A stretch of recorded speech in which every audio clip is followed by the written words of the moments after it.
Extra. Paul గారు, ఇప్పుడు మీరు ప్రకటించిన నేను మేనిఫెస్టోలో 2 లక్షల కోట్లు తెస్తాను కదా, మినిమం 7 లక్షల కోట్లు. మీరు ప్రకటించినటువంటి ఇప్పుడు మేనిఫెస్టోలో ఉన్నటువంటి ప్రధానమైన అంశాలు బ్రీఫ్గా చెప్పారు. ఇవన్నీ కూడా ఆల్రెడీ అన్ని పార్టీలు ప్రకటించినయే, ఆల్రెడీ అవన్నీ కూడా అమలు అవుతున్నటువంటి. మీ కొత్తదనం ఏముంది మీ పార్టీ మీ మేనిఫెస్టోలో? ఎక్కడుంది? ఎవరికైనా ఒక్క రాష్ట్రంలో ఒక్క ఎయిర్ అంబులెన్స్ ఉందా?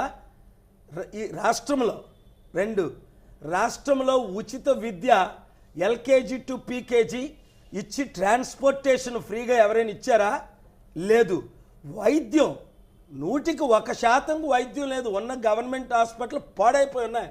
మీరు అమలు చేస్తారని ఎలాగంటారండి? ఎక్కడ అమలు చేస్తున్నారు? వాళ్ళ ఇంట్లోని వాళ్ళ మైండ్లో. బ్రదర్, వాళ్ళ ఇంట్లో అమలు అవుతుంది, వాళ్ళ కుటుంబంలో, వాళ్ళ మైండ్లో అవుతుంది. ప్రాక్టికల్గా ఏది అమలు అవ్వట్లేదు. ఇప్పుడు మీరు ప్రకటించేటటువంటి ఈ మేనిఫెస్టోలో అంశాలు చూసి ప్రధానమైనటువంటి పార్టీలు కలవరపడే అవకాశం ఉందా? కలవరా? ఎక్కడ దొరికితే చంపుదామని, ఎక్కడ దొరికితే వేద్దామని ప్లాన్ ఉన్నది కాబట్టే ఇమీడియట్గా నేను బయటకు వచ్చి చెప్పాను. ఈ 2 పార్టీలు కుట్ర పార్టీలు. ఒకడు 3 లక్షల కోట్లు దోచుకున్నాడని చంద్రబాబు నాయుడు గారు, ఒకడు 6 లక్షల కోట్లు దోచుకున్నాడని జగను. ఇలా మాట్లాడుకుంటుని ప్రూవ్ చేసుకుంటున్నారు ఒకరినొకరు. అయితే మీకు లక్షల కోట్లు దోచుకునే వాళ్ళు కావాలా? లక్షల కోట్లు తెచ్చేవారు కావాలా? లక్షల కోట్లు ఆల్రెడీ ఇచ్చాను కదా.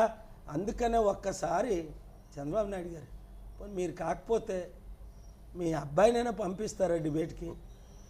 ప్లీజ్ ఒక్క 1 అవర్.